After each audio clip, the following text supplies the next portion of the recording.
Bueno, vamos a hablar ahora de los tumores de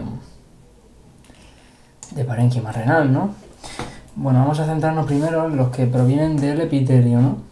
Tenemos el primero, sería benigno, el adenoma, oncocitoma. Ahora veremos que se suele diagnosticar con eco, empiezas a sospecharlo, el diagnóstico definitivo es con el TAC, te da la imagen en rueda de carro, pero como muchas veces se asocia a tumores de células renales, es decir, el tumor de Gravis, pues normalmente se hace nefrectomía, ¿no? Bueno, ahora vamos a ver tranquilamente. Malignos derivados del epitelio tenemos el adenocarcinoma, que deriva del epitelio glandular, es un tumor epitelial. También llamado tumor de Gravis, tumor hipernefroma, células renales, etc. Mesenquimales, pues fibroma y fibrosarcoma. Y los mixtos tenemos el angiomiolipoma, que sería benigno. Bueno, por cierto, el oncocitoma, aunque pone que es benigno, en algunos grados sí que se ha visto que puede llegar a ser maligno. Y no hay... Es difícil asegurar si un oncocitoma pues, va a tener un comportamiento benigno o maligno. Bueno, angiomiolipoma o nefroblastoma, y luego de la cresta neural el neuroblastoma, que es maligno. Por lo tanto, ¿cómo es el angiomiolipoma? ¿Es maligno? No, es benigno. Ahora veremos cómo es, que es un tumor amarillo, nucleable, con pseudocápsula, con la vascularización en racimo de uva, etc. Bueno, vamos a hablar del más frecuente. En el manual de CTO pone que es el 90% de los tumores sólidos del riñón y que proviene, pues eso, del epitelio del túbulo proximal, el adenocarcinoma, hipernefroma o tumor de Gravis. Tumor más frecuente, ¿no? Del parénquima renal, el 85% son tumores, o sea, corresponde con el 85% de los tumores malignos del riñón, más o menos como dice el manual de CTO. Y, pues bueno, la mortalidad más o menos ronda el 50%, que se encuentra estable, ¿no? Es decir, que uno de cada dos personas en la que se diagnostique un hipernefroma, pues va a sobrevivir. Y el 80% de las veces se diagnostican de forma casual, ¿no? Antes se diagnosticaban por la tríada de Guyon, que ahora la vamos a ver, pero bueno, antes era por la palpación de una gran masa. Suele ser asintomático y aumenta la incidencia en fumadores. El aumento de incidencia en fumadores y en obesos, pues bueno, esto lo han preguntado bastante, ¿no? Bueno, constituye el 2% de todos los tumores malignos del adulto. Y aumenta su incidencia entre los 50 y los 70 años. Vale. Bien, por lo tanto, vamos a ver que la etiopatogenia deriva de las células del epitelio proximal, del túbulo proximal. Bueno, está relacionado con el tabaco, con esclerosis tuberosa. ¿Por qué? Porque la esclerosis tuberosa, bueno, pues se asocia muchas veces esclerosis tuberosa, el angiomiolipoma, este tumor mixto, benigno, que no metastatiza, y también con el von Hippel-Lindau, ¿vale? Estos amartomas y tal. Bueno, también se asocia con enfermedad quística adquirida por diálisis. Y pues bueno,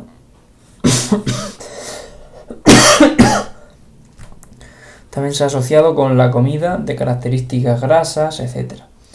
Falta de ingesta de vitaminas y verduras, etc. Bueno, los pacientes con insuficiencia renal en diálisis son más propensos a producir quistes, ¿no? De hecho, el 45% de pacientes con insuficiencia renal terminan haciendo quistes, y de esos, entre un 4 y un 9% pues tienen riesgo de hacer un carcinoma de células renales. Vale. Es necesario pues hacer una exploración ecográfica de forma periódica en los pacientes con diálisis. Bueno, pues esto es decir que, bueno, en relación con eso, con el asbesto, el cadmio, ingesta de grasa. Bueno, vamos a ver que en la anatomía patológica pues encontramos varias variantes, ¿no? Tenemos una variante de células claras, que es la más frecuente. Tenemos el citoplasma, tiene glucógeno, el núcleo es pequeño y es excéntrico, mucho citoplasma, tiene también pues eso, el glucógeno, el colesterol, tiene fosfolípidos, etc. Luego tenemos una variante de células oscuras con el citoplasma eosinófilo, pues tienen abundantes mitocondrias y granulaciones. Claro, el de células granulares y oscuras hay que hacer el diagnóstico diferencial con el oncocitoma. Pero vamos, al final seguramente en un oncocitoma también terminemos haciendo pues eso, también la nefrectomía. Bueno, vamos a ver que bien, tenemos el primero en frecuencia sería el de células claras y el segundo pues el de células oscuras, ¿no? Vale, muy importante, cuando le enviamos al patólogo una muestra del tumor, según las características del núcleo y del nucleolo, nos va a dar el grado de Fuhrmann, ¿vale? En función del núcleo y nucleolo. Por lo tanto, ¿qué es la clasificación de Fuhrmann? Es una clasificación anatomopatológica que se utiliza para el hipernefroma y que además, pues bueno, pues se tiene en cuenta el núcleo y el nucleolo. ¿Cómo es este hipernefroma de forma macroscópica? Pues bueno, es tumor redondeado de color amarillento. ¿Por qué? Por la presencia de lípidos. ¿Por qué? Porque hemos dicho que el más frecuente es de células claras, que tiene colesterol, fosfolípidos, etc. Tiene pseudocápsula, que consiste en tejido renal comprimido. No tiene cápsula, pero sí tiene pseudocápsula, a veces está calcificado y en ocasiones podemos encontrar hemorragia y necrosis. Bueno, bien, en la clínica lo más normal es asintomático, y si tiene en clínica lo más normal es que sea la triada de Guyon, que es la hematuria, dolor en el flanco y masa en el flanco también. Y muchas veces puede producir un varicocele agudo si es un tumor muy grande, pues puede meterse en la red venosa y causar un varicocele agudo. El síndrome de Wunderlich es una hemorragia espontánea y aguda que ocurre en el retroperitoneo.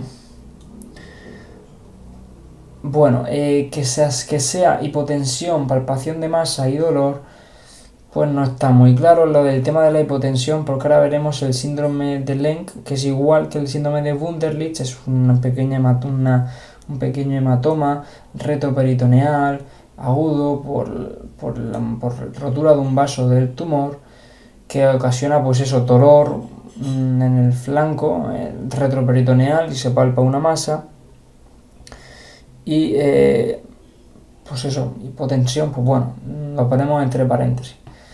La fiebre es bastante frecuente y la hipertensión arterial, porque son tumores que producen bastantes sustancias, ¿no? Pueden producir renina y angiotensina. En la analítica pues podemos ver la hematuria, ¿no? Que va a ser durante toda la misión, va a ser una hematuria total. Bien, esto es importante, igual que ya hemos visto ya los tipos de hematuria, según el... Bueno, es que también lo describió Guyon. Pues bueno, hematuria total debido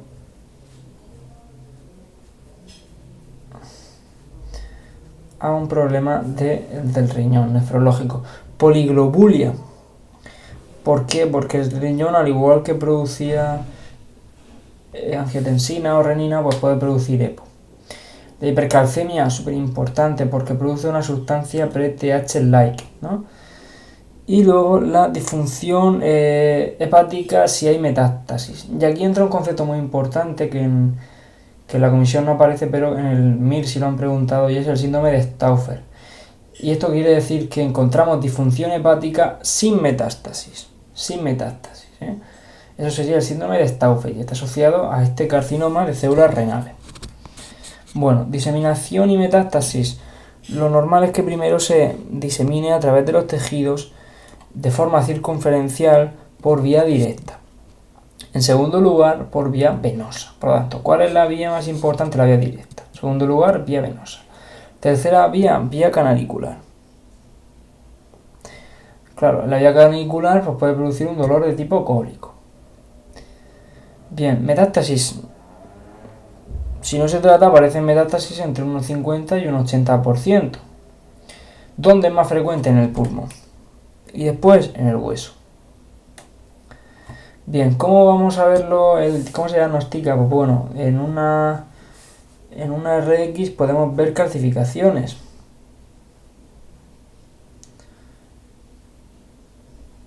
¿Por qué? Porque hemorragias antiguas al final, pues algunas se calcifican. Pero es raro, ¿no? Lo normal, bueno, una urografía intravenosa, pues nada.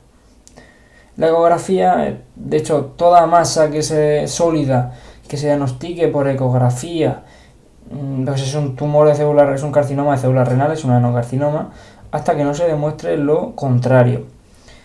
El 50% son hiperecogénicos, pero también pueden ser isoecogénicos,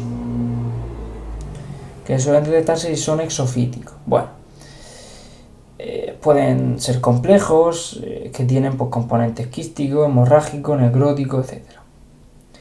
El TAC, pues ya te vas afinando más, te da un diagnóstico de certeza. Hombre, de certeza. Bueno, de extensión, realza con contraste, ¿no? Importante que realza con el contraste al contrario que el quiste. La arteriografía, pues solo si tratamiento conservador y si sangra, isótopos radiactivos en caso de alteración ósea, porque es el segundo lugar más frecuente de metástasis, ¿no? Primero es el pulmón, el segundo es el hueso. La linfografía o cabografía actualmente no se hace. Bueno, y la flebografía tampoco. Importante, la radiografía de la placa de abdomen, a veces se pueden ver calcificaciones por hemorragia antigua, y si no, pues con la eco vamos a ver una masa sólida, normalmente hiperecogénica normalmente, aunque puede ser isoecogénica, y con el TAC pues vamos a ver una masa que realza con el contraste. Vale. Seguimos. ¿Y cómo se trata esto? Pues básicamente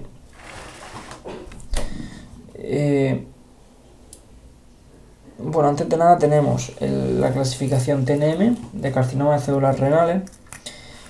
Tenemos el 1 si es menos de 7 centímetros, lo habíamos puesto aquí, o igual. T2 si es más de 7 centímetros pero limitado al riñón. Y T3 si se ha extendido. Tratamiento es quirúrgico, la nefrectomía, que puede ser radical o parcial, dependiendo del tamaño y conforme a la clasificación y de las características de cada tumor. Se puede hacer por vía abierta o por vía laparoscópica, que es la más frecuente. Y si hay metástasis únicas, se pueden operar también, Esto puede ser pregunta de examen. ¿Se pueden operar las metástasis únicas? Las metástasis únicas se pueden operar. Si es necesario, se pueden hacer trombectomías o embolectomías en el caso de formación de trombos en la cava. Y si son tumores sangrantes y el paciente pues no se puede someter a una operación, pues se emboliza. Bueno, y luego tenemos el IFU, que es el ultrasonido.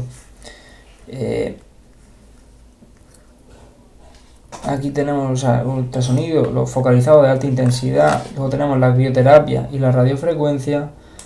Pues son técnicas que en la actualidad pues no son muy usadas. Bueno. Y la ablación de alta frecuencia, pues vamos a ver que tratamiento no quirúrgico, la radioterapia y la quimioterapia no van muy bien, no son tratamientos curativos. En el tratamiento de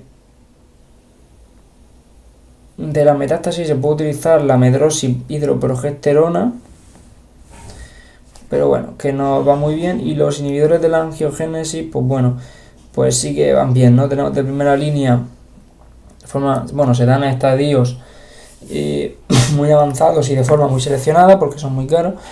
De primera línea pues tenemos el sunitinib, el pazopanib y el everolimus. El everolimus lo incluye en el manual de CTO en segunda línea por ser un inhibidor de la mTOR, ¿no?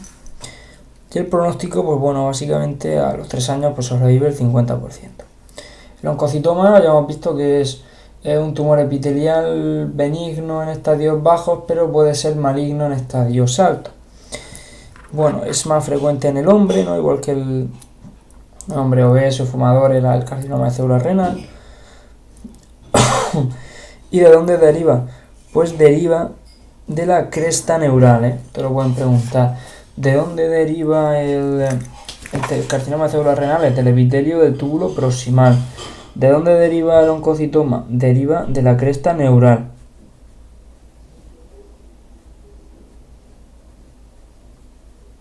Deriva de la cresta neural. Bueno, suele ser un tumor, dice a veces se asocia a tumores renales malignos, entre ellos el carcinoma de células renales. Fundamentalmente la variante esta que era granular, pues sí que se asocia, ¿no? Es un tumor único, rara vez es multifocal, rara vez es bilateral. Al igual que por carcinoma de células renales, más o menos, ¿no? Son tumores únicos. Pues es raro, ¿no? Que sea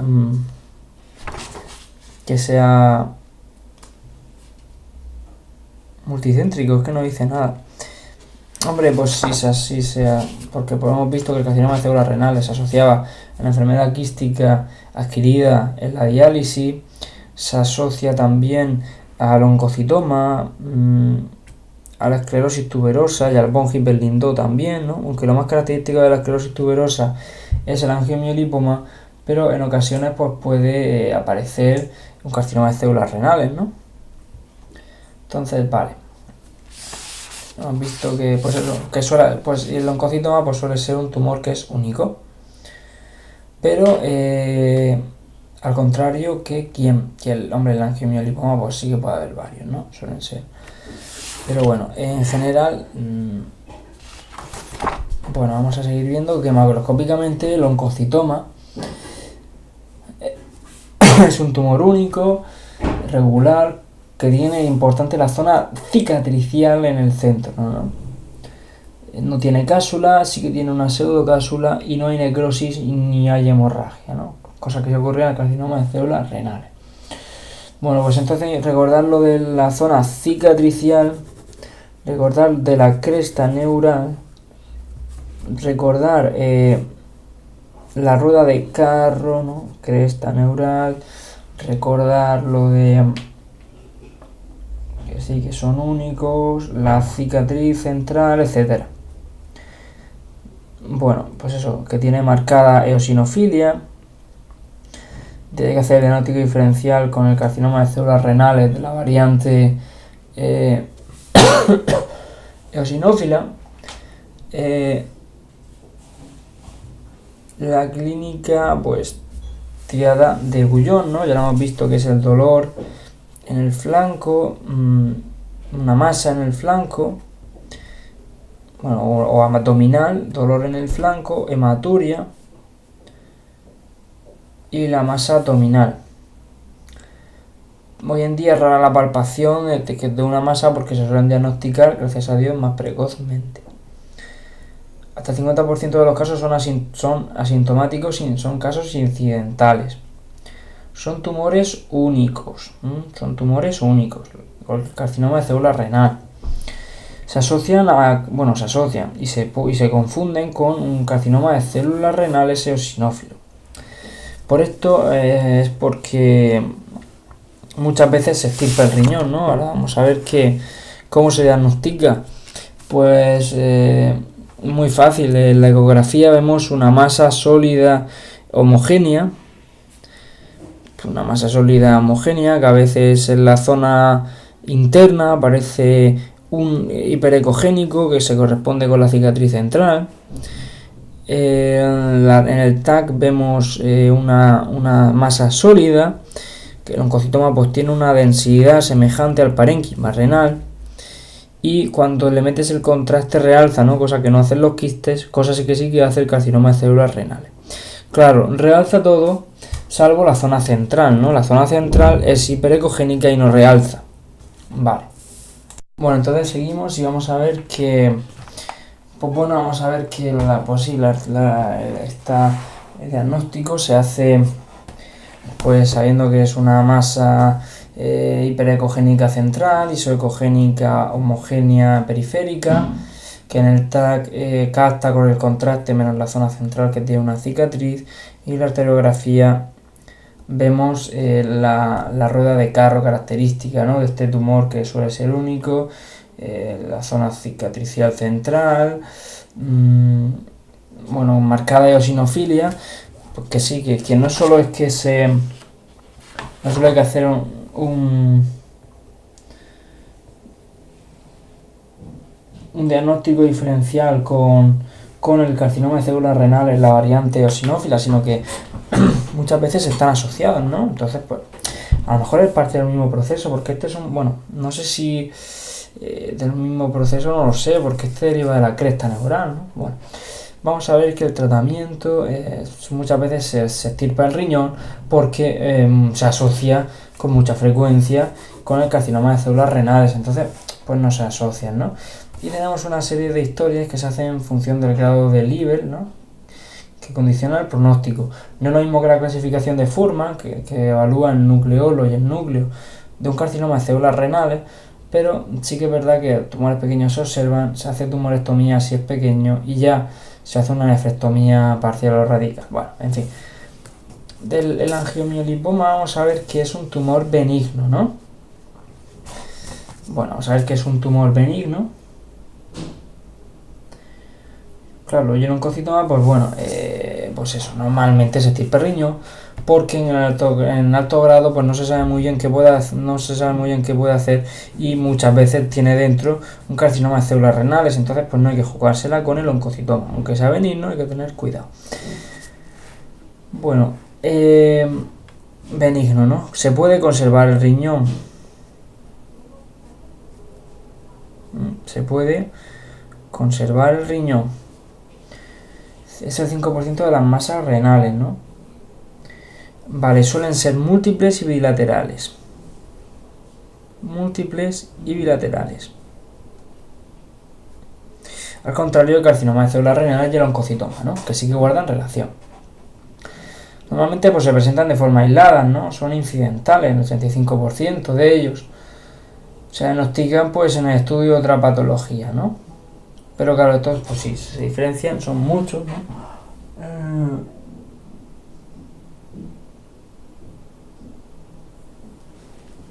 Vale. Si el angiolipoma renal pues es un tumor que es benigno, que se puede conservar en el riñón, que son múltiples, son bilaterales, etc. La mujer pues entre 40 y 60 años, de tipo cortical. Si es muy grande, pues normal que vaya asociado a una esclerosis tuberosa, ¿no? Bueno, pues esto se trata de la esclerosis tuberosa de Bourneville. Aquí tenemos una enfermedad autosómica dominante. Veíamos que tenían quistes también, ¿no? Pero bueno, sí que es autosómica dominante, que es rara, muy ligada con lesiones térmicas, afectación de la retina del sistema nervioso central, y también se asocia al carcinoma de células renales, no tanto como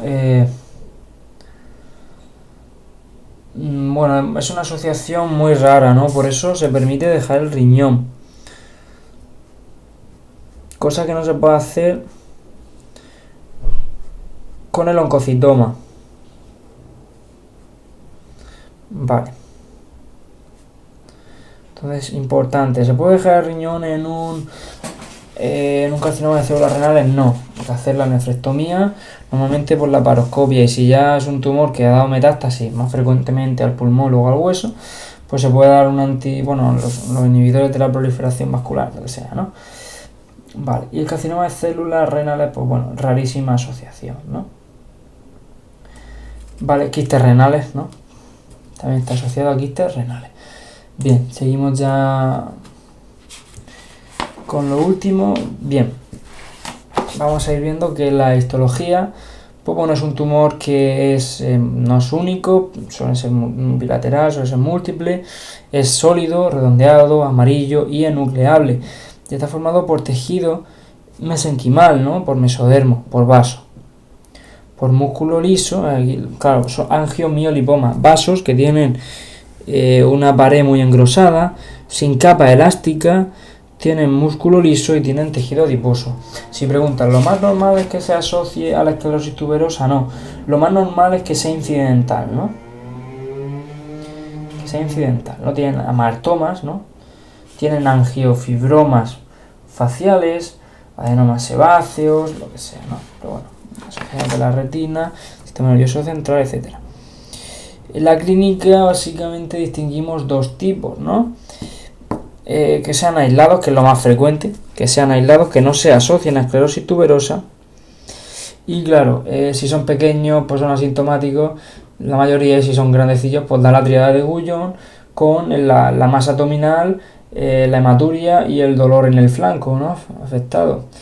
Tenemos luego el síndrome de Wunderlich, que ya lo hemos visto, que son tumores muy vascularizados, ¿no? Son vasos que tengan pared engrosada, se pueden romper y estos vasos pueden dar lugar a una hemorragia que es retroperitoneal. Claro, estos tumores suelen aparecer en la corteza del riñón, ¿no? Esto es importante, ¿no? Saber que el angiomielipoma, que son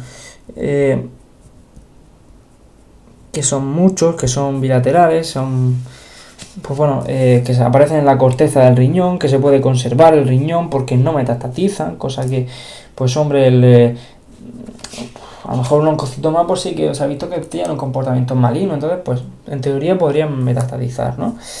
Bueno, el síndrome de Lenk es igual, pero es igual que la tríada de Guyon, pero ya aparece un shock hipovolémico, ¿no? Aparece, claro, entonces aparece dolor, tumor y la hipotensión. No aparece en la tríada de Lenk la hematuria, que sí aparecía en la tríada de Guyon. Claro. Bueno, y asociado a la esclerosis tuberosa, porque asociado a quistes renales puede ser, y asociado a carcinoma de células renales es rarísimo, pues se asocia con lesiones térmicas, se asocia con convulsiones y hamartomas retinianos, ¿no? La mejor prueba coste-beneficio es la ecografía, aunque vamos a ir más encaminados si fíjate que el neuroblastoma deriva de la cresta neural, al igual que deriva el oncocitoma, ¿no? Es que no sé por qué, se confunde un poco porque dice que viene de la cresta neural, ¿no? Deriva de la cresta neural, pero luego pone que es epitelial. Entonces sería como un neuroblastoma benigno, pero tampoco es benigno. Bueno, no está muy claro. Lo que sí que hay que ver, pues lo que en el angiomielipoma, este tumor múltiple, bilateral, que asocia, pues eso, muchas veces a esclerosis tuberosa, aunque no es lo más frecuente. Pues el TAC no da el diagnóstico definitivo. La arteriografía no es específica, pero se asocia a la imagen en racimo de uva. Habitualmente no se emplea, ¿no? Se hace cuando se quiere embolizar una arteria. ¿Por qué? Pues porque está sangrando, ¿no? Porque es causante de hemorragia, porque es cortical. A diferencia de la zona que tiene con necrosis central una cicatriz que no capta, que el resto del tumor sí capta, es el oncocitoma, que tiene una arteriografía en rueda de carro. ¿Por qué? Porque al centro no le llega nada, ¿no? Es una cicatriz. Vale. La biopsia, destacar que normalmente no cohabita con un tumor de células renales, entonces no se suele hacer. ¿Por qué? Porque con el angiomielipoma muchos tumores y tal son benignos, no se va a conservar el riñón, entonces, claro, el tratamiento, pues conservador es lo más habitual, no tiene por qué dar clínica, lo más normal es que sea sintomático, sobre todo si es pequeño, ¿no? Aquí no, igual que el oncocitoma, lo normal es que un oncocitoma no dé síntomas, ¿no? Que te puede dar, pues eso la tríada de Guyon, te puede dar la síndrome de Wunderlich también, ¿por qué no?